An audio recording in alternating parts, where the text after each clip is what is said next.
bagitera umutima mu nda baragizwe ibibandaho ntihagitemba amata n'ubuki rweritera imiramboho amarira imfubyi n'abapfakazi ntabwo yatwemerera kuryamaha dore inzara dore ubukene biravuza ubuhuha igihugu cyose dore ubukire dore umurengwe bibarizwa mu maboko y'ibifi binini kwikubira no kwikanyiza bibarizwa mu maboko y'ibifi binini twaretse tukiga kubana tukava mu macenga kuko twese tuziranye twaretse ibyo kwitwaza amoko burya kwicuriza inda ariyo yiyita amazina twibuke ko inda yararanye inzara buracya mu gitondo ikazindukana inzigo dukeneye kwiga gusaranganya igeno twagenewe abatoya n'abakuze twaretse tukiga kubana tukava mu macenga kuko twese tuziranye twaretse ibyo kwitwaza amoko burya kwicuriza inda ariyo yiyita amazina. radiyo televiziyo ubwiyunge uyu munsi turi ku itariki 26 z'ukwezi kwa 10 mu 2021 ndagushuhuje madamu Chantal Mutega ndagushuhuje nawe Marie Claire tugiye gufatanya ikiganiro kuri uyu munsi tugiye kuganira madamu Chantal Mutega komera mugira ibihe byiza. Ndagusuhuje Felicien rwose ndagusuhuje ubwanyu niba akazuba kava kuko mukiri ku manywa ka profite ndagusuhuje cyane nkaba nishimiye no kongera gusuhuza Marie Claire Ingabire dukunda kuganira. Marie Claire nawe ndagusuhuje tubane muri iki kiganiro. Nanjye ndababwiye ngo hobe muraho murakoma iwacu niko kera twajyaga dusuhuzanya nkaba nishimiye kuba tugiye gutaramana namwe muri aka kanya kugira ngo tubashe kuganira kuri gakondo yacu no ku bibazo bitwugarije muri iyi minsi twese. Murakoze. Nibyo rwose reka tuganire tuvuge cyane cyane twibane ku basore n'inkumi bacu bibumbiye muri FLN kuko numvise ko bakomeje gukubita igitutu rwose ziriya ngabo z'agatsiko RDF bita RDF ariko ni ingabo z'agatsiko. Mwumvise ko ejo ku itariki ya 24 bakubise icyo gihe amakuru atugeraho hari saa 11:30 batubwira bati umuriro uraka FLN yakije umuriro kuri ku nkotanyi zikubiye ngo muri RDF. Hanyuma rero ariko ntabwo twamenye imirwano yarangiriye ubwo n'amakuru yatugeragaho ko bari barimo kurwana ariko igishimishije nubwo byose ari inkuru mbi ariko igishimije ku bagabo n'abagore bari muri FLN nuko uyu munsi tariki 25 z'ukwezi kwa 10 muri mwaka 2021 bongeye kuzikubita muri Nyaruguru handi bita Ruheru ndetse ngo aho ngaho ni bugufi bavuga ko ari hafi ya antena ya MTN aho ibirindiro bya RDF byari biri ngo bazikubise barazishushubikana. Ubwo rero dutegereje ko umuvugizi wa FLN Irambona Steven Tambula azabona akanya amaze kuruhuka gatoya kuko imirwano ntabwo yoroshye n'ubuzima bw'umuntu buba buri andanje. Namara kubona akanya azahita tubwira uko imirwano yagenze birambuye nkuko yatubwiye twaba twayibagejejeho imirwano yabaye kuri 13 na 14 z'uku kwezi kwa 10 muri mwaka 2021 rwose bakaje umurego bavuze bati ntituzadohoka kugeza kariya gatsiko kadohoye kakavuga kati nimuze abatavuga rumwe natwe se tuganire. Tubibutse kandi ko ntabwo rega FLN ntabishaka rwose imirwano kubera ko umwana wo muri RPF wo muri RDF uguye ku rugamba arambabaza ku giti cyanjye, arambabaza ni nk'umwana uguye mu mirwano avuye nawe muri FLN. Rwose bariya abanyarwanda kariya gatsiko kakumvishe ko amaraso y'abanyarwanda atari amazi bamena uko bashaka, bakarekeraho bakadohora, bakareka abatavuga rumwe nabo bakaganira, mbese tukugira ngo dusangire ibyiza by'u Rwanda. Kubera ese kuki bo babyuharira? Ubwo rero ngo baradukanga ngo natwe tuzamena amaraso yacu, ariko kugeza nabo badogoye kugira ngo rwose twese dusangire ibyiza by'u Rwanda. Baze badukangisha kudukangata, kudutera ubwoba, ngo baratwica, baradusanga aho abantu bose babahungiye, ngo batwice hanyuma ngo badutere baduceceke. Ntabyo bazabona, ntabyo bazabona. Ahubwo ni nk'akagati bakoresheje mu nshishi. Tuzahaguruka twese, n'abatari bahagurutse bazahaguruka, babumvishe, bababwire ko enough is enough. Ntabwo tuzakomeza kurebera, ntabwo tuzakomeza gutega ijosi ngo badukate. Rwose ngaho Marie Claire gira icyo bivugaho, ariko tubabwire ko ibyo bakora byose ntawe uzabemerera. Tuzemera tumena amaraso yacu kugeza ku munota wa nyuma. Abazabaho bazabeho neza, ariko hari agatsiko gashaka karekera ko nabo bazabipfiramo. Turi kuganira, nanjye ndabashimiye Chantal Mutega na Marie Claire Ingabire. Nk'uko muri kubivuga, nanjye ndavuga nti hariya mu karere ka Nyaruguru murabona ko abaturage bagira ibintu biri kuhabera, cyane cyane imirwano iri hagati ya FLN n'ingabo za RDF. Ariko nk'uko mubibona abanyarwandakazi, itangazamakuru ry'u Rwanda nta kintu rivuga, kubera ko mu banyarwanda bamwe tuganira nabo baratubwira bati leta y'u Rwanda yarakaniye, ibwira itangazamakuru, yaba itangazamakuru ryandika, yaba itangazamakuru rivuga ko badashobora kwibeshya na gatoya ngo bavuge cyane cyane ku mirwano ihuza ingabo za FLN n'ingabo za RDF. Birumvikana FLN ni ingabo z'abanyarwanda, cyane cyane zahejejwe icyanga, zabujijwe uburenganzira. Bakavuga bati igihe kirageze ko tugomba kwereka aba bantu ko dufite uburenganzira ku gihugu cyacu, natwe dufite uburenganzira bwo kudapfa nk'ibimonyo. Rwose ko twe icyo twifuza nk'abana b'u Rwanda twagombye kwicara tukaganira, tugashakira hamwe ibyiza by'u Rwanda, twese tubigizemo uruhare. Nkaba rero navuga nti iyi leta y'agatsiko yagombye gutobora ikabwiza abanyarwanda ukuri, ndetse bakabwira n'abanyarwanda ikibazo cyugarije igihugu n'abanyarwanda muri rusange, no kugira ngo twese dufatanyirije hamwe kugishakira igisubizo. Ariko yenda ntabwo bishoboka, bitewe n'uko agatsiko ibyo kakoreye abanyarwanda hafi ya twese turabizi, ndetse ari nabyo bakora kuri uyu munsi. Amarira ni menshi mu bana b'u Rwanda bitewe n'ubwicanyi bukorwa na leta y'agatsiko. Ariko uko byagenda kose, dufite uburenganzira nk'abanyarwanda bwo guhaguruka tugahagarara ku maguru yombi, tugaharanira uburenganzira bwacu. Tuzi neza ko igihe nikigera ibi byose bazageraho bakabona ko ibyo bakora bibeshya, bagashyira ibintu mu bikorwa. Marie Claire Ingabire, twishimiye kuba turi kumwe muri iki kiganiro.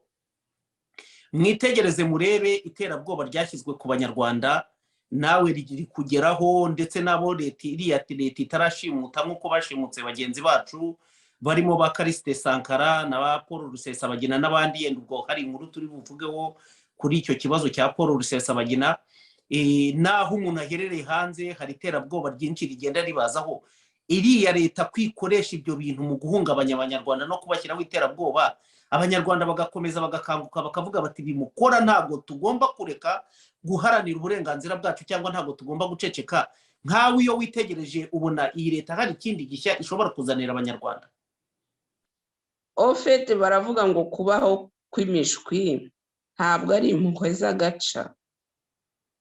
Uwo mugani ndawukunda cyane, nkurikije uko nabonye FPR yatangiye no kugeza n'uyu munota. Nta kintu na kimwe yahinduyeho, uretse wenda bashatse guhumiriza bakagira ngo FPR ni abantu, ariko ntabwo ari abantu. Ntabwo ari FPR yose, bambabarire, ariko harimo agatsiko k'abantu. Abari hejuru ku isonga ntabwo ari abantu, ni amashitani yiyambitse uruhu rw'abantu, bakagira n'abandi bakoresha inyuma. Abantu rero bemeye bagahumiriza, bakabakandagira ku mutwe. Ngiye ntabwo ndimo, kuko ntabwo nabona umuntu yego hari umuntu wigeze kumbwira ngo ngo ntabwo ubuzi ngo ibyabaye mbere ngo none se ngo ku meza ngo aho ngo abantu bajyaga kwicara ngo waba guhari ngo umenye ibyo bari kuvuga. Niba ntarabimenyaga se ubwo ni ukuvuga wenda avuga ngo ababyeyi n'iki, niba ntarabimenyaga ariko ntabwo nigeze mbona, sinzabeshyera umubyeyi wanjye ngo namubonye arimo kujya kwica umuntu, ntabwo bishoboka, ntabwo bibaho.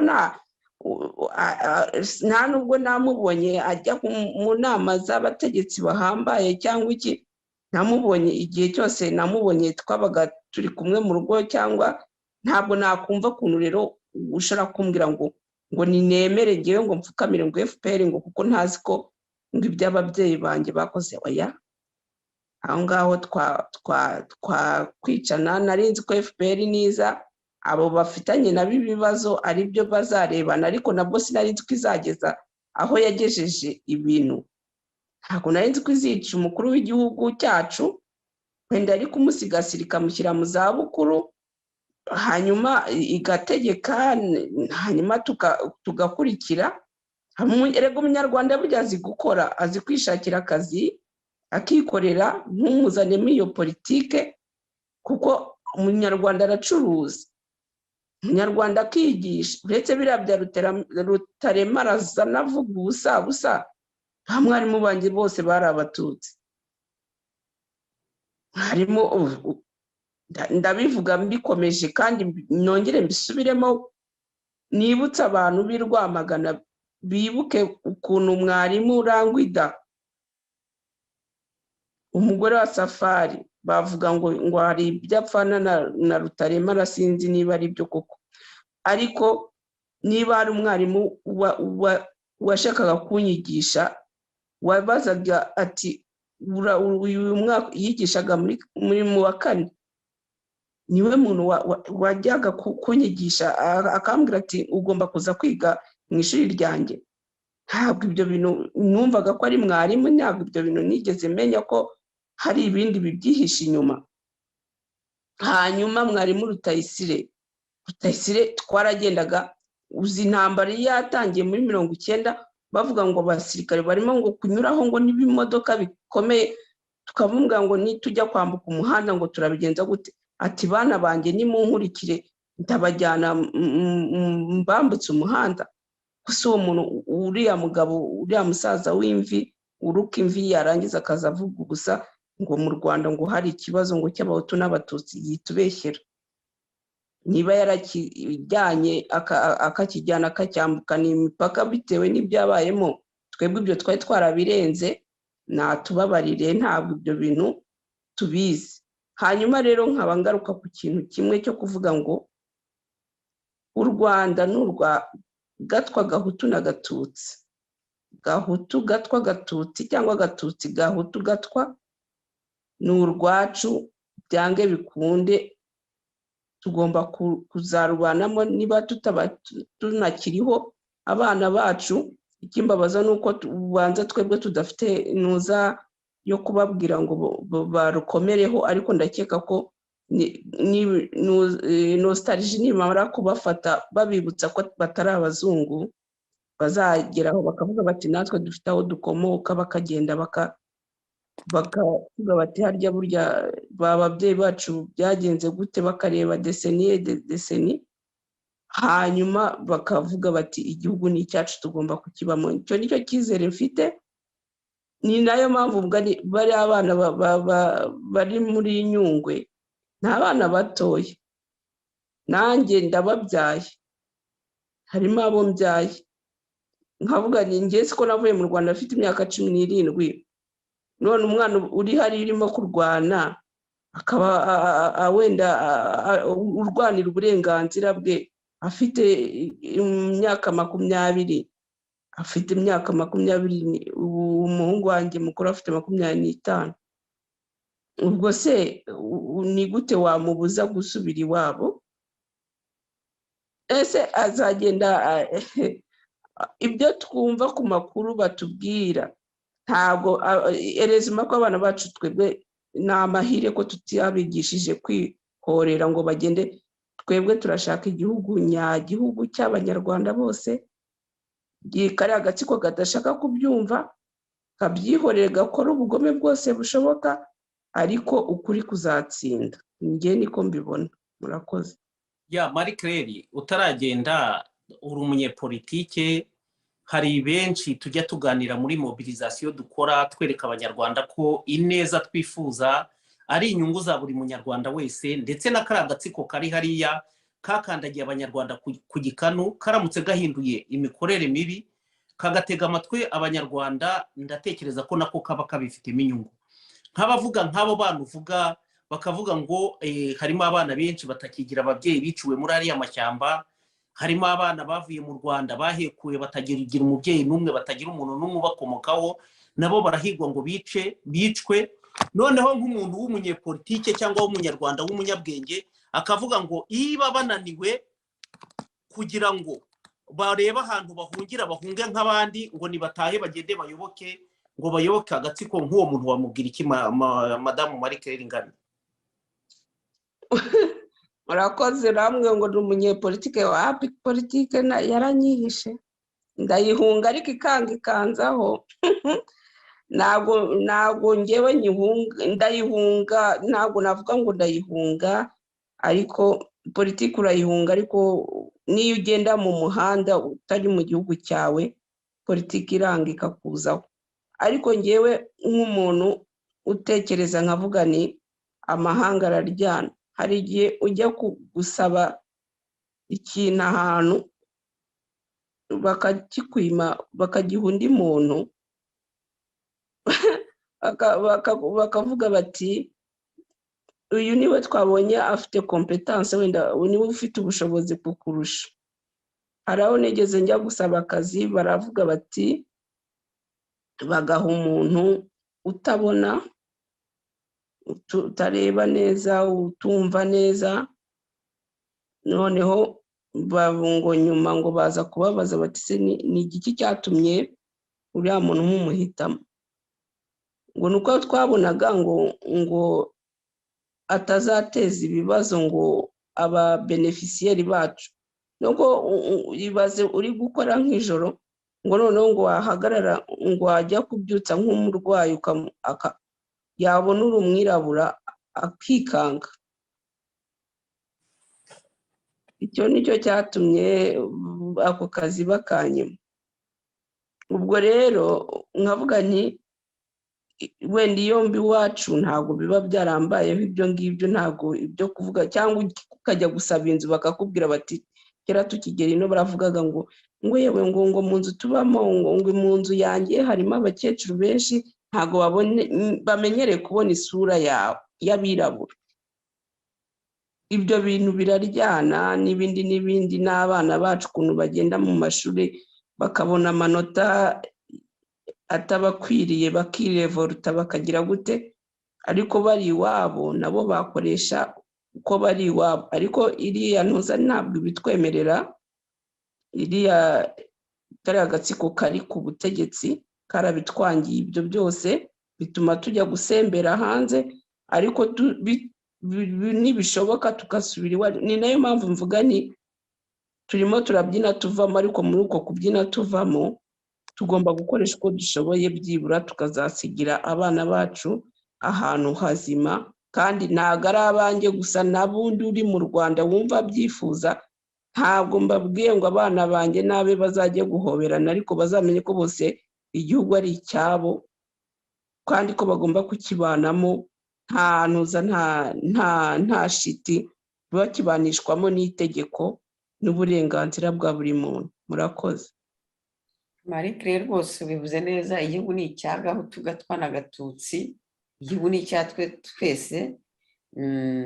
Abashaka kukituhezamo ntabwo bazabishobora, kuko ntabwo tuzabaha amahoro. Nicyo nyine FRN yahagurukiye.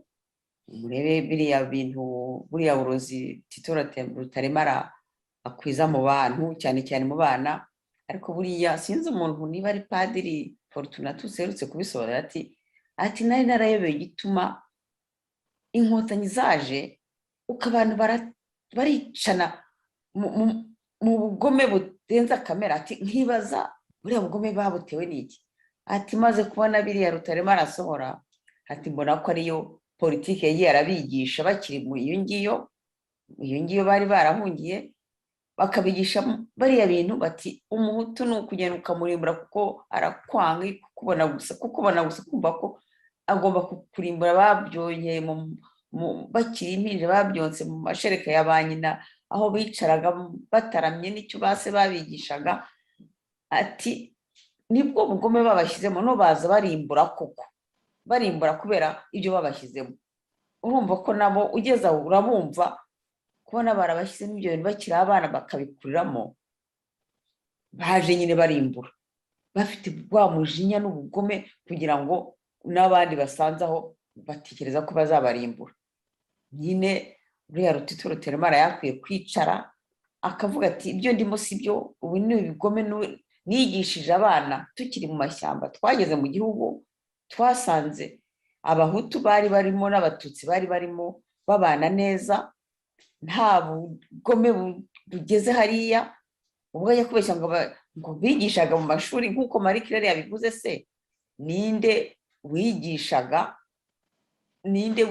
mu mashuri? Marie Claire yivugiye ko yigishijwe n'abatutsi. Iyo ni generasiyo nshya. Njyewe na kera nta muhutu wigeze unyigisha. Umuhutu wa mbere wangishije ni muri Universite y'u Rwanda, naho handi bose ni abatutsikazi n'abatutsikazi dayeri ko nta n'umwe. Hanyuma rero kumva ko aza kuzana ubwo bugome kandi neza ko abeshya, azi neza ko atari byo, kuko nawe azi neza ko ntabwo bigeze bigisha buriya bugome mu mashuri. Ni ibintu yahimbye abishyira aho ngaho nyine yigishije, abishyira mu bana kugira ngo nyine bazane uwo mujinya, bihamba bica bakubita impinja ku nkuta n'ubugome bwinshi cyane. Ubwo rero natuze yemere ko ajye no ku mugaragaro asaba imbabazi. Vrema biriya bintu yakoze yari akwiye kubisabira imbabazi, yavuze, kuko yaroze Abanyarwanda kandi nawe yitesheje agaciro, kuko ari n'abari mu Rwanda bose bari bazi abigishaga. Ntabwo ari abatutsi rero bajya kwigisha ubwo bugome. Ubwo rero sinzi Marie Claire niba hari ikindi wakongeraho, noneho tukajya tugakomeza tukajya no ku nkuru nabonye mu Gihe, tukaba twagira icyo tuyivugaho. Ijambo ni ryawe Marie Claire. Urakoze Chantal, uravuze uti ngo bugome babigishije burya ngo yarakwiye gusaba imbabazi. Ntabwo ngo kamere ntikurwa na reka. Niba ariyo kamere ye, hari n'abandi tujya twumva yego ngo iwabo bavukiye mu Rwanda ariko ntabwo babaye mu Rwanda nyuma ngo barebe uko abahutu n'abatutsi twabanye mu Rwanda. Baje bafite ibyo bintu byabo mu mutwe, ariko na bya bintu Rutaremara ajya avuga ati twabaga dufite abacurabwenge no ngo abatekinisiye bamwe bagira benyegeza hahandi umuntu arimo kwibaza ku mabariyeri. Twebwe amabariyeri twigeze kunyuraho nabonye ukuntu hari abantu bakaze tutazi n'amasura yabo izaza, murambivuga. Ahandi barimo kwibaza ngo uyu muntu turamuzi, ngo uyu muntu ni uwacu, ukajya kubona ukabona umuntu ahubutse yari yaramutemye, uwo muntu utanamuzi, mwese mukagwa igihumure mukiruka. Icyo gihe ariko umuntu yabaga agiye, ubwo nawe nyine bakamushyira muri ibyo. None inkotanyi zije twumvaga ko buri gihe abakoze amakosa aribo bagiye kuyaryozwa. Nta nubwo twari tuzi ko twumva baza bafata umuntu bakamufunga, ariko baje bica igihururu, bafata abana b'abamama babafomoza amada bagira gute, barangiza bakabishyira bakabihindura ukundi. Bo bari baracuze umugambi wabo. Ariko ngewe nkunda ko niyo mbonye hano hanze n'ukuntu nobuseriva, nta muntu uri hanze utekereza gutoza umwana w'ibintu nk'ibyo. Icyo cyiza gihari n'abo ngabo bavuga ngo bararwana n'ingabo za Kagame, ni abantu bashaka uburenganzira bwabo. Ahinduye akavuga ati twumvikane, mufite uburenganzira ku gihugu natwe turabufite, reka twumvikane. Rwose ndakeka ko abo bantu bahagarika, ariko aho kugira ngo Kagame abireke n'agatsiko ke, bagenda bahindura ibintu bazana ibindi bidafite ubugome bwinshi cyane, bagenda babukuba kabiri, babukuba ku buryo nyine wibaza ukavuga uti se finaloma bino bintu n'ibiki. Ngewe nzahora muhereza akaboko agakata, hanyuma mpagararira aho ngaho, anca umutwe, ancira umwana umutwe, hanyuma ngewe mpore mvuga ngo nyamuneka. Oya, ngewe reka umuntu akugeza ku gikuta, warangiza ukavuga uti ubu birarangiye, noneho reka nanjye nirwaneho. Ni muri iyo context ngewe mbifatamo. Marie Claire, mbere y'uko tujya kuri iriya nkuru nk'uko Madamu Chantal Mutega yarabivuze, nk'uko uvuga ati abantu bagomba kwirwanaho, dukunda kubibona mu manza ziba hariya mu Rwanda, bavuga ko gushyiraho umutwe w'ingabo ngo utemewe n'amategeko, gukora imyigaragambyo bitemewe n'amategeko, icyo ari cyo cyose umunyarwanda cyangwa gukora politike bitemewe n'amategeko. FPR iyo mwitegereje muri analize mukora, mubona ari ishobora gutanga uburenganzira kugira ngo abanyarwanda bashyireho buri kimwe cyose cyakorwa kugira ngo baharanire uburenganzira bwabo, cyangwa ibyo dukora tubifitiye uburenganzira ko tugomba kurwanya iriya leta icura abanyarwanda bufuni na buhoro nk'uko yigeze kubivuga? Ngewe nta burenganzira ntegereje kuri FPR ngo izame kugira ngo nyibwire ngo ibyo munkorera ntabwo mbyemera. Nta burenganzira nyifiteho, ariko kubera ko ifite igihugu, ifite iwacu babyita bituga, ibyo bita ruswa, bafite aho bahereza bagaceceka, bakaza bakaba bangirira nabi igihugu ncumbitsemo kigaceceka. Ariko ntabwo bivuga ko ngewe naceceka nanone ngo ni hahandi uraceceka. Niyo ucecetse ujya kumva ukumva ngo mubyara wawe wari utwaye agataro mu isoko bamukubise cyangwa bamwishe cyangwa bamukuruye hasi atwite inda ivamo, bamuziza ubusa. Ukajya kumva ukumva ngo umwana bamufashe bamushyize muri prison. Hari umudamu wigeze yari yageze ino, sindi bumuvuga izina ariko nizere ko nazumva ikiganiro azamenya ko ari we mvuze. Yari afite umwana umwe w'ikinege mu Rwanda, ariko nyine kubera ubuzima nyine agera ino, noneho ngo nimwe ngo perezida agiye kunyura ku muhanda, ngo abana barimo kugenda kuri uwo muhanda ngo bose barabafata barabayora. Wa mudamu ukuntu yari asanzwe afite nuza akamenyero ko kujya guhamagara umwana we nimugoroba, arahabura. Umudamu arahamagara n'ejo arabura, n'ejo bundi aratangira arapanika ati umwana wanjye ari hehe. Noneho ubwo twari tumaze iminsi tujya impaka nyine avuga ngo turakabya, ngo ibintu tuvuga ku Rwanda ngo ntabibaho. None ngiye ko nambona arimo ararira, amubaza se urarizwa n'iki? Akandeba gusa, ngira ikintu kiri kukuriza. Ati we ageze aho nyine undi aramuvugira aramubwira ati umwana we yabuze. Ntiyaburiye he? Ati mu Rwanda. Rero si ubwo ngubwo arakeka ko yagiye hehe kandi ko muvuga ko mu Rwanda hari umutekano. Sinzi umuntu ngo yabajije ajya gushakira mu mabrigade mu Rwanda mu gipolisi ngo asanga ngo afungiye kwa Kabuga. Abaza se ngo bamufungiye iki? ngo muheshimiwa yaragiye kunyuraho ngo batoragura inzererezi zose. Ese umwana wawe nawe yari inzererezi? Ati buriya yaragiye nko kwiga. Nyuma umudamu yarambwira ati buriya warantsinze, ati ku buryo mba nibaza, ati iyo ntekereje umwana wanjye ukuntu yitonda, ati ukuntu bamufashe bakamufunga, ati ntabwo nshobora kubabarira bariya bantu.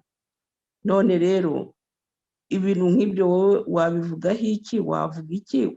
Ibyo bintu wari warabibonye mbere?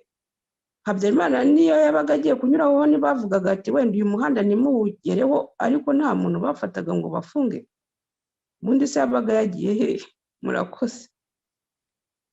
Ni byiza madamu Marie Claire, mu kinyarwanda baravuga ngo wirukana uguguna igufa ukazana urimira bunguri. Ndatekereza neza ko abanyarwanda mu moko yacu atandukanye, abahutu, abatwa, abatutsi, tuzicuza tukavuga tuti iyi ngoma yatuzaniye agashya, buri wese atazigera yibagirwa mu mateka y'u Rwanda, ariko turizera neza ko igihe cyo guhozwa kizagera, tukagira ingoma izamenya akababaro k'abanyarwanda bose, atari akaga izaniye abanyarwanda. Nibyo koko rwose. icyo kora ikizi iyi ngoma yatuzaniye ni uko yatumye ari abahutu, abatwa n'abatutsi twese dushyira hamwe. ntabwo kwishyira hamwe byari kuzashoboka ahari, cyangwa abantu bari kugenda iteka bikekana, ariko kariya agatsiko niko katumye nyine kazatuma abanyarwanda biyunga, nikamara kuvaho kandi kagiye kuvaho bidatinze kagomba kuvaho kandi kagiye kuvaho. Nuko rero reka duce ku nkuru ya kabiri. Inkuru ya kabiri akaba ari inkuru nasomye mu Gihe, reka nyibasomere kubera ko ijyanye n'umubano w'u Rwanda n'Ububiligi bihereye kuri ya rubanza rwa Rusesabagina. Noneho iyo nkuru yo mu Gihe ikaba ifite umutwe ugira ngo Minisitiri Sophie Vilmes wanenze imikirize y'urubanza rwa Rusesabagina yageze i Kigali yomboka. Nubwo yageze i Kigali yomboka, Minisitiri w'Intebe wungirije akaba na Minisitiri w'Ububanyi n'Amahanga w'Ububiligi Sophie Vilmes yageze mu Rwanda bucece, nyuma y'igihe ibihugu byombi bitarebana neza, ahanini kubera umwanzuro w'urukiko ku rubanza rwa Paul Rusesabagina. Minisitiri Sophie Vilmes yageze mu Rwanda kuri uyu wa mbere tariki ya 25 Ukwakira umwaka wa 2021, yitabiriye inama y'abaminisitiri b'ububanyi n'amahanga b'umuryango wa Afurika yunze ubumwe, ariyo AU, n'umuryango w'ubumwe bw'Uburayi EU, iteraniye mu mujyi wa Kigali. Ni uruzinduko rwa mbere Minisitiri Sophie Vilmes yagiriye mu gihugu nyuma y'iminsi 36 hari urunturuntu muri diplomasi y'u Rwanda n'Ububiligi rwatewe n'urubanza rwa Rusesabagina.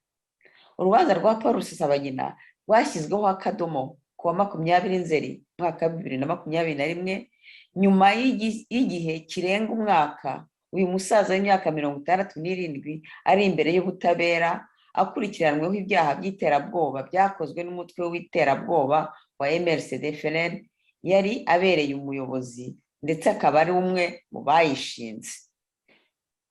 Urugereko rwihariye rw'urukiko rukuru ruburanisha ibyaha mpuzamahanga n'ibyambukirana imipaka rwakatiye Rusesabagina igifungo cy'imyaka 25 nyuma yo kumuhamya icyaha cyo kuba mu mutwe w'iterabwoba n'icyo gukora no kugira uruhare mu mutwe w'iterabwoba. Urubanza rukimara gusomwa, ibihugu birimo Leta Zunze Ubumwe za Amerika n'Ububiligi byahise binenga imikirize y'urubanza, bishimangira ko Rusesabagina nta butabera yaboneye mu Rwanda. Icyo gihe Minisitiri w'Intebe wungirije w'Ububiligi Sophie Vilmes yasohoye itangazo avuga ko nyuma y'inshuro nyinshi Ububiligi bwagaragarije impungenge kuri icyo kibazo ko Rusesabagina atigeze yungukira ku ihame ry'ubutabera buboneye, by'umwihariko ku ngingo y'uburenganzira bwo kunganirwa. Byavugaga ko ihame ry'uko umuntu utarahamwa n'icyaha aba akiri umwere ritigeze ryubahirizwa mu rubanza rwa Rusesabagina, byatumye imikirize y'urubanza rwe byibazwaho. Aya magambo yatumye u Rwanda rusubika ibiganiro byagombaga guhuza ba minisitiri barwo n'Ab'Ububiligi bishamikiye ku nama y'inteko rusange y'umuryango w'abibumbye yabereye i New York muri Nzeri uyu mwaka. Ububiligi bwarenze ubutabera bw'u Rwanda mu rubanza rwa Rusesabagina mu gihe aribwo bwarufashije kubona ibimenyetso by'ibanze byashingiweho mu kumuhamya ibyaha.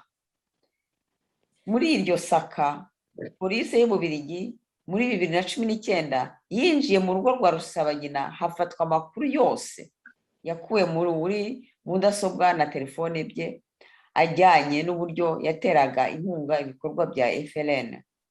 Minisitiri Sophie Vilmesi ntiyakiriwe na mugenzi we w'u Rwanda Dr Vincent Biruta, mu gihe abandi bitabiriye inama bagiye bahura bakanagirana ibiganiro byihariye. Kugeza ubu nta ruhande na rumwe rwaba urw'u Rwanda cyangwa Ububiligi ruremeza niba aba bayobozi bahuye. Ikinyamakuru RTBF cyo mu Bubiligi cyanditse ko Minisitiri Sophie Vilmesi biteganyijwe ko azahura na bagenzi be muri Maroc, Algeria, Tunisia, Angola na Senegal. Cyakomeje gishimangira ko inama ya Minisitiri Sophie Vilmesi na mugenzi we w'u Rwanda itaremezwa. Mu ruzinduko rwe, Minisitiri Sophie Vilmesi azasura urwibutso rwa Jenoside rwa Kigali ku Gisozi ndetse no muri Camp Kigali ahiciwe abasirikare 10 b'Ababiligi ku wa 7 Mata mwaka w'1994 bigizwemo uruhare n'abarindaga Perezida Juvenal Habyarimana. Mbese kuri uyu wa mbere nibwo habaye inama y'abayobozi bakuru ba Union Africaine na Union Européenne itegura izahuza abaminisitiri bashinzwe ububanyi n'amahanga mu bihugu bigize iyi miryango ku wa 2 tariki ya 26 Ukwakira mwaka 2021, ari nayo izemerezwamo ingingo z'ubufatanye. Iyi nama iri kubera muri Kigali, iri kwiga ku ngingo zirimo ishoramari mu ikoranabuhanga, umutekano, amahoro n'imiyoborere, abimukira n'urujya n'uruza rw'abantu n'ibintu, ndetse no gusaranganya ingingo za COVID-19. Iri gutegura iyagutse izahuza imiryango y'ubumwe bw'Uburayi n'Uwafurika yunze ubumwe, izabera mu Bubiligi muri Gashyantare 2022. Inama ku bufatanye bwa Afurika n'Uburayi yemejwe bwa mbere muri mu mwaka wa 2000, yemerezwa mu Misiri, ariko impande zombi zemeranyije imirongo migari y'ubufatanye muri 2007. Ngiyo iyo nkuru dukesha Igihe. Hanyuma Marie Claire, wagira icyo ubivugaho? Wayumvise n'iki? Urayibona gute? Gira akantu gato bivugaho. Urakoze Chantal. Bari abantu mu itekinika ryabo baba bashaka kutwumvisha ko bakontorora situwasiyo zose, sibyo? Ngiye niko mbyumva. Politike ni politike. Nta wari uzi ko umunsi umwe bazongera bakumvikana n'Abafaransa. N'ubu rero ngewe ntabwo nakwiyavansa ngo mvuge ngo icyatumye Vilmesi akagenda hariya mu Rwanda ngo ni iki n'iki. Abangaba baba bari mu iyozabwonko ry'abaturage babo ngo bababwire ko bagikomeye, ko bameze neza, ko bakontorora, bafite n'ububasha ku bazungu. Reka dutegereze turebe. Wa mugani wa Karine Kanimba niwe wavuze ati data yafunzwe ku mpamvu za politiki, azafunguzwa n'impamvu za politiki. Abantu rero ngenda avuga nti reka dutegereze turebe, naho ibyo ngibyo bavuga ngo ubufatanye baraje babeshya abazungu baba batazi ibyo ari byo, binjira mu za mudasobwa zacu barabeshya ngo hari ibyo bakuyemo, ariko neza ko babivanyemo kuki bategereje kumushimuta, bategereje gushimuta Rusesabagina ntibamujyane, ntibategereze ngo Ububiligi bumubahe bavuga ati tugiye kumuburanisha kuko twasanze afite ibyaha kandi n'Ababiligi babyemera ko ibyo byaha bifite, bagategereza kumushimuta. Ibyo byose rero ni ukugira ngo boze ubwonko bw'Abanyarwanda, naho ubundi reka dutegereze, ntawamenya. Ubwo tuzaba tureba ibyo ngibyo. N'ubundi batubwiraga ngo shogamu, niba ari shogamu ngo izaba bariteguye n'ibindi byose reka dutegereze ubwo tuzaba tubona. Murakoze. ya nanjye nagira icyo mbivugaho. Urakoze Marie Claire Ingabire, nawe Madamu Chantal Mutega udusomera ririya tangazo cyangwa kiriya kintu cyasohotse mu kinyamakuru cy'u Rwanda. Igihe ni ikinyamakuru cya leta y'u Rwanda, bandika ibyo bashaka ariko iby'akababaro k'abanyarwanda nta kintu babivugaho. Icyo ngira ngo mvuge, iyo twitegereje tukabona ibintu bikorwa na FPR Inkotanyi, ni systeme y'iterabwoba yo kugira ngo batere ubwoba abanyarwanda, noneho abanyarwanda bose bashobore kubakontorora, ntawe ugira icyo avuga, ntawe ugira icyo anenga. Ariko iyo nitegereje mbona ibi bintu bitazakomeza gutya. Abanyarwanda tugomba guhagarara ku maguru yombi, tukabona ko ibintu dukorerwa atari byo, kandi tugomba kubirwanya, tukabirwanya twivuye inyuma, tugakoresha igishoboka cyose kari agatsiko kakava ku izima, kagaha abanyarwanda agahenge. Biteye isoni n'agahinda muri bo abantu babaye impunzi bakaba mu bihugu by'amahanga, ndetse n'uwari umukuru w'igihugu abifuriza ati ibihugu muri miba byabahaga uburenganzira bakabatuza kubera ko u Rwanda ari rutoya, nubwo yenda nemera ko atagombaga kubabwira ko u Rwanda ari ruto. Ariko ukaba bureba FPR Inkotanyi, leta y'agatsiko, leta y'abagizi ba nabi ikorera abanyarwanda. Ibi bintu ni agahomamunwa. Umunyarwanda udashobora gushyigikira abiyemeje kugira ngo barwanye bimike icyiza, nawe waba ufite ikibazo. Nkaba rero nitegereza kuvuga ko bazajya guteragura ibintu hejuru bya Marie Claire Ingabire, bazajya gusaka Rusesabagina, bazajya kwa Chantal Mutega, bazajya no kuri buri wese. Ntabwo ari iki kintu kizabazanira ko bumva ko abanyarwanda bagomba guhagarara ku kintu biyemeje. Bafunze Victoire Ingabire, ibintu bikojeje isoni iriya leta y'agatsiko. Ingabire aravuga ati sinagomba gufungwa n'umunsi rumwe kubera ko nta cyaha yakoze. Imyaka bari bamukatiye 8 bayikuba 2 bayigira 16. Bato mu byabagamba n'abandi barengana benshi ntashobora kurondora kuri uyu munsi bikorwa n'iriya leta. Hari ikintu Marie Claire yatubwiye ati umudamu yumvaga ko leta ibyo ikora atari byo, mbese ari byo nta kintu bitwaye. Umwana w'abazi iminsi 3 yaramubuze, atangira kuvuga ati burya bya bintu mwara ubuserviye murimo gukora ni ukuri. Biteye isoni n'agahinda kumva ko munyarwandakazi, munyarwanda igihe bitarakugeraho wumva ko ari nk'ibisanzwe, byamara kukugeraho babandi bakubwiraga bati iriya leta irakora nabi, ugatangira kubatabaza ngo nyamuneka nimuze tugire icyo dukora, kandi igihe byari ku bandi wumvaga ko nta kintu bitwaye. Ngewe nta soni n'ikimwaro bizigira bintera gukangurira abanyarwanda ko tugomba guhagarara ku maguru yacu twemye, tukarwanya ikibi, twimika ko hagomba kuzabaho icyiza kizafasha buri munyarwanda wese. Munyarwanda ufite uburenganzira bwo kuba gushaka, leta ikagufasha kugira ngo igucungire umutekano aho waba uri, cyangwa iyo buserive ikibazo wahura nacyo ikaba yagicisha haba mu rwego rwa diplomasi kugira ngo imenye ikibazo umunyarwanda yahuye nacyo. Kuba dufite leta rero iduhiga igakoresha n'abanyamahanga kugira ngo baduhige, iki kintu utakumva ko tugomba kukirwanya, nawe yaba afite ikibazo.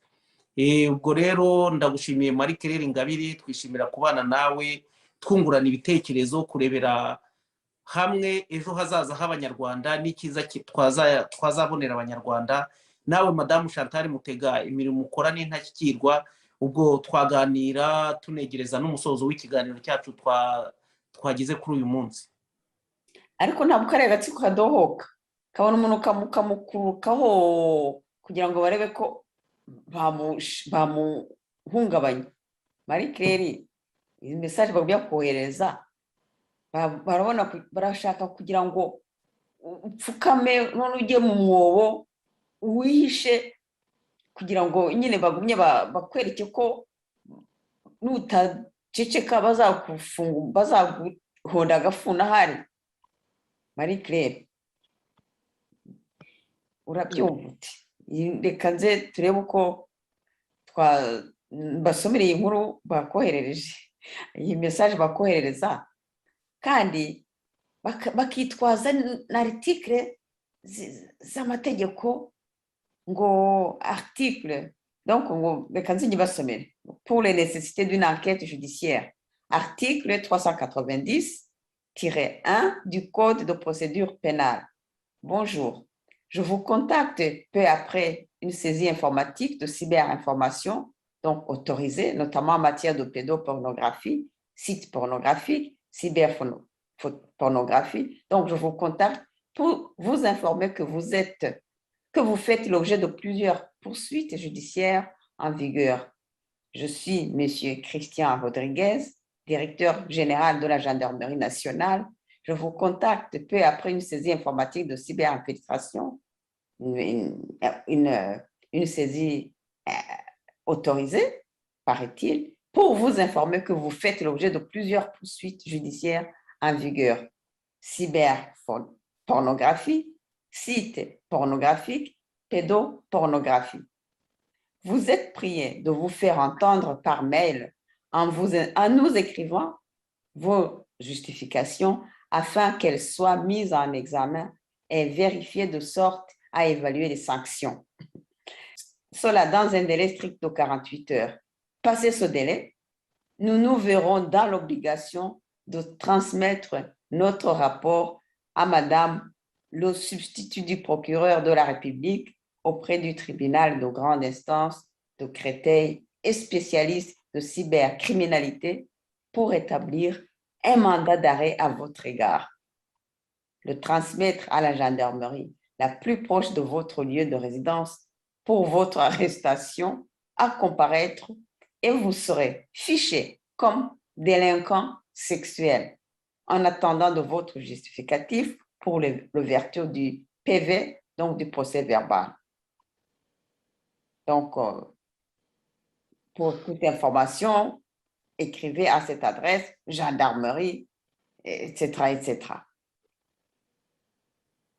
Marie-Claire, ibintu wacishamo muri make ukabisobanurira wenda tumva ururimi rw'abazungu uko ubibona barakora review kubiki kandi wewe waba wakoze ankete umuntu Rodriguez uramuzi iyi mail baguhaye simbi wowe urabibona ute wabyakiriye ute gira icyo bitubwiraho Marie Claire no kutubwira iyo gendarmerie ni iya hehe ni y'u Rwanda ni y'aho ni iwawe ni gendarmerie Créteil babivuze.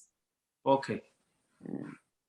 Murakoze ngewe ibi bintu nibirakururana nyine nzagera n'ukuri kw'Imana nzageraho se ndega ababirigi nzabigirana kuko iyo wowe Yves police ngo niba ari police de police witwa Yves Rogra utareka ngo umuntu witwa Kabare Jean de Dieu nanoza na wawundi ngo niba ari Bonaventure nde bagire access ku bikoresho byanjye ibi byose ntabwo biba byarageze hano ibyo bintu ndabivuga kugira ngo abantu bose baba bafite ukuntu bangira inama ukuntu nzabigenza babe babitekerezaho bambwire kuko bantwarira amaordinateri harimo n'ibyari byarapfuye n'ibiki nafite access ariko ngiye nari nahise nishingana ndababwira ni ibi bintu ntimuzabiheho access kuri bano bantu bo mu Rwanda kuko n'abakriminere ni ntabwo nzi icyo babikoresha ariko uko mbibona barabibahaye nababwiye ko ubwa nyuma baje nabonye polisi hano mu Bubiligi iza ikaza gukora ngwije gukora perquisition ngo ngwije gusaka hano ubwo no bwa kabiri ubwa mbere byari byarabaye ariko ubwo byari bibaye bwa kabiri ngo kubera ngo ibyo bintu ngo by'amasite ngo pornographique n'ibiki ngo ngiwe ngo na frequency n'ibiki byose ubwo ntabwo perquisition ntabwo babashije kuyikora kuko none nari naramenya amategeko namenye uko mbigenza barabihagarika ntibabikora ubwo twagiye mu rubanza n'umwavoka wanjye turagenda ibintu tugira ngo birahagaze turabyihorera ubu twari turi muri procedure yo kuvuga ko bambeshyeye ko ugomba kubakurikirana ariko kubera nyine bino bya corona byajemo ntabwo twabikurikiranye cyane noneho urabona ko bakoresheje site yo mu Bufaransa hariya Créteil ni mu Bufaransa noneho baranyandikira noneho mu kunyandikira biriya bantera ubwoba ni ukuvuga ngo ngewe nimbikirikaho ninjiramo barabona uko bajya muri ntuza muri mu mayimeri yanjye binjire muri korodone zanjye babashe kubigira max babe bashyiramo n'ibindi. Ibyo bintu rero nagishije inama barambwira bati ntubikoreho ubyihorere turebe. C'est vrai ko amasaha 48 yashize noneho bahita bohereza ngo pièce jointe ngo y'ikirego mfite. Iyo pièce jointe rero ababizi bambwiye bati uramenye ntuyikandeho kuko nuyikandaho ntabwo uri bumenye ibyo bestaye muri mu mafishe yawe muri ordinateur yawe. Nibyo rero nibyo ni nako gakino turi gukinana nabo, ariko nkaba mbabwira ni vraiment mwakorinze wrong number nka bya bindi president wanyu yavuze, mushaka kumfatira mu bindi ntabwo mwamfatira muri ibyo ngibyo, aho muzagenda hose ntabwo ibyo ngibyo nibindeba, nta nubwo nta na filimi nyafilimi yo muri ntabwo nzi kuyireba ngo nyirangize, nkanswe kubona ibyo bintu ngo nibyo ngewe ndi bumenye ngo ngiye ndicara ubwo se najya kureba iby'abantu bakuru ntabwo bihari ngo mba ari byo wenda nyicaraho mfantasme je sais pas, kandi nabyo byo ntabyo nkeneye. Rero niba abantu b'i Kigali nta kindi kintu kibashimisha, iyo umuntu bamubuze bamujyana muri biriya bishitani byabo kuko ari byo bibatunze, ngewe rero ntabwo ari byo bintunze, biyabamba barere cyane. Ibyo bazakora byose bamenye ko dosiye yabo irahari, ko nta kindi kintu barega umuntu iyo bamubuze n'ikiriya, ntabwo banteye ubwoba, bazakora ibyo bashaka byose. Niba barashatseho kuvuga ko ndi umuteroriste bakabibura, noneho bakajyana ibiri sensible ku bazungu, ibyo byose natwe tumaze imyaka n'imyaniko mu bazungu, turazi kubisobanura, tuzagenda nayo tuzagera nayo, bazankerereza ariko ntabwo bazantsinda. Murakoze. Hariya abantu bafite ubutiriganya ariko batiriganije mbere hose batari bavumburwa, kuko n'abazungu benshi bamaze kubavumbura. Murareba ukuntu abantu bo mu Bubiligi bagendaga bikandagira, abantu bose ku isi bagenda bikandagira ngo ntabwo ngo jenoside yakorewe abahutu ishobora kuvugwa.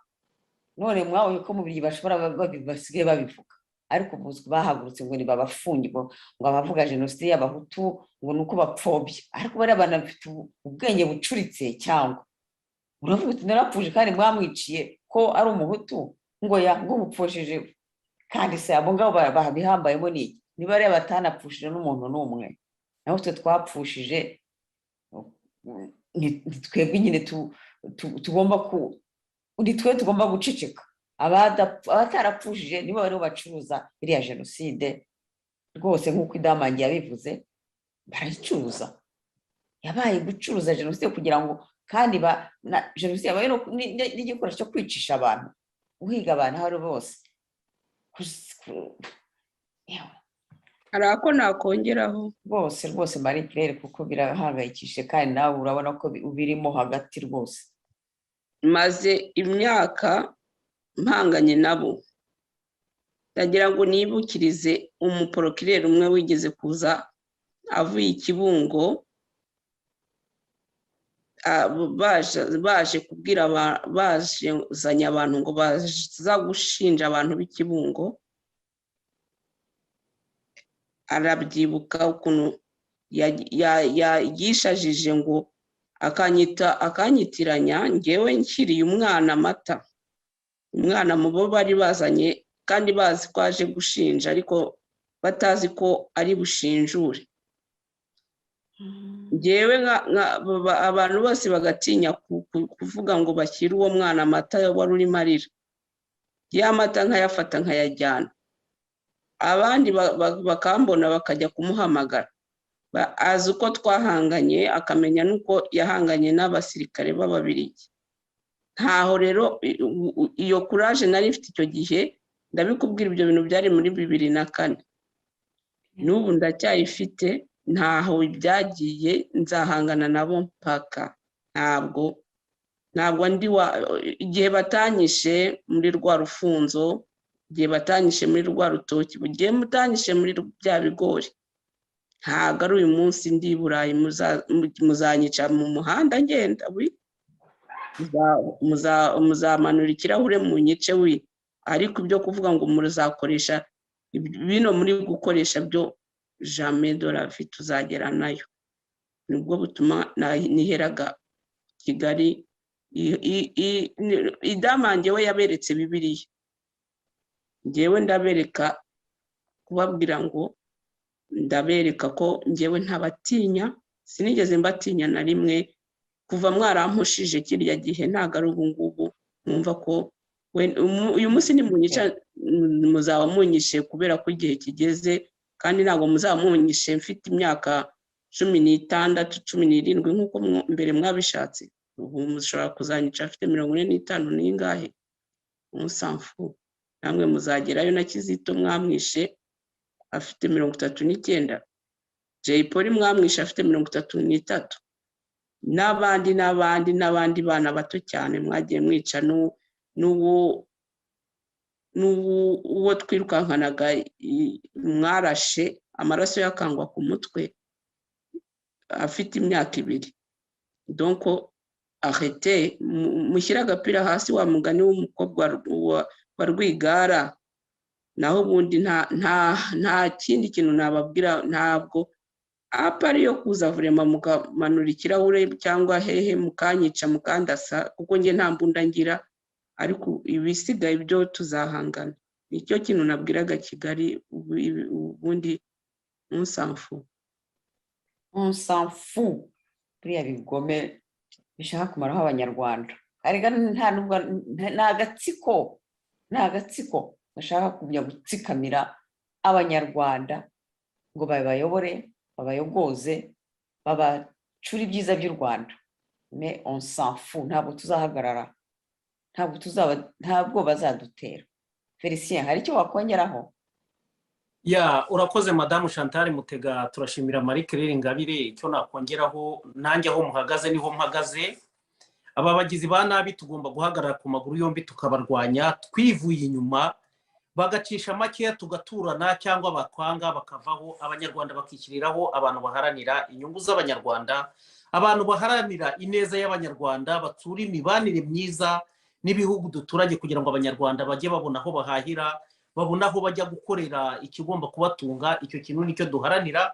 Naho iyi leta cyangwa FPR y'agatsiko yadupfunyikiye amazi ubwo yazaga ibeshya abanyarwanda ngo baje guharanira uburenganzira bw'abanyarwanda, ngo baje kubabohoza. Ngicyo nabonye nuko baboshye igihugu, babohanda twese muri rusange. Dukomeze tuganire kandi twongera gukangurira abanyarwanda ko bagomba kuyobokura urugamba turiho rwo guharanira ibyiza by'abanyarwanda.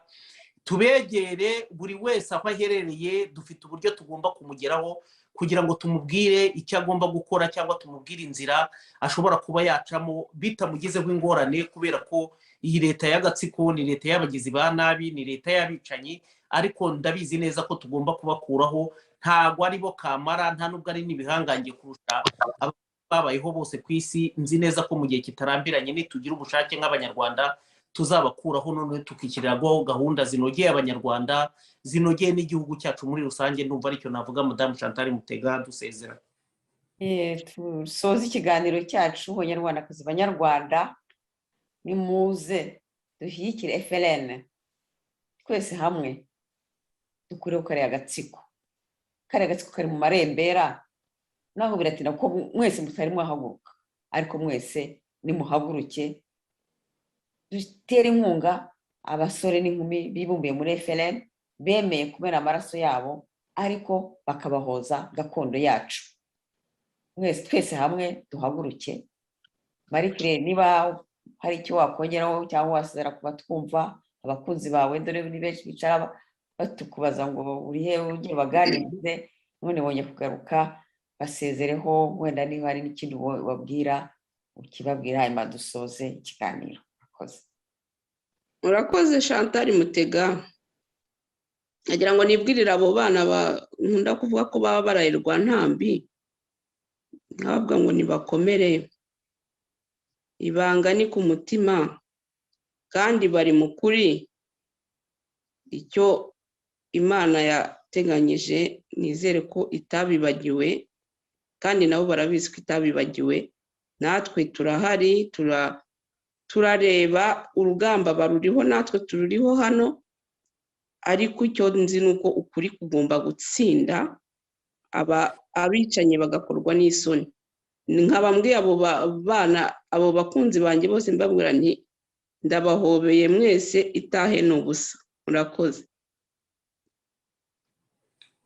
Murakoze Marie Claire. Banyarwandakazi mwari mutezeye amatwi ikiganiro kuri radiyo televiziyo Ubwiyunge. Turabasezeraho tubabwira tuti buri wese ahawe ijambo kuri radiyo yacu, radiyo yanyu y'Abanyarwanda. Buri wese nazana igitekerezo cye tukiganireho.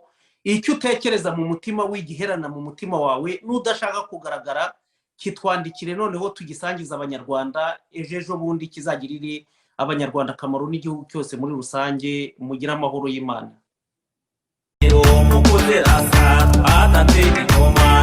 Efere yacu twacoga yibaza ngo twanyuze ku Rusizi tuhacana ingekwe, intarumikwa muri Nyungwe turakurongeza. Abaciye mu Kivuguvu umuriro, turamanuka ku Imbogo umotaso. Inkotanyi ngo zibyumve zitikaje wote, zihomolika akazura bwira Kabarebe ati tubwire Kagame tumanike amaboko. Efere ntiyaje barakigaruje, efere yacu twacoga yibanga. Unanjye ko byasigaye cyane bigakorera kwiga nyiga kuniyo zatukanye.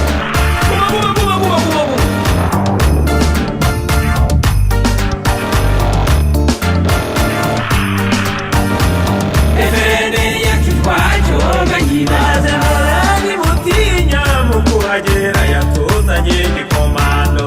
Efere yacu twacoga yibanza yo samurayi mu kuhagera twaje gikomando. Efere yacu twacoga yibanza Nyungwe Nyaruguru kuzirasa twatatse gikomando. Efere yacu twacoga yibanza Bikiruti yamureraho wakubitwa na Sambo. Efere yacu twacoga yibanza twanyuze ku Rusizi tuhacana ingekwe, intarumikwa muri Nyungwe turakurongeza. Abaciye mu Kivuguvu umuriro, turamanuka ku Imbogo umotaso. Inkotanyi ngo zibyumve zitikaje wote, zihomolika akazura bwira Kabarebe ati tubwire Kagame tumanike amaboko. Efere ntiyaje barakigaruje, efere yacu twacoga yibanga.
Shika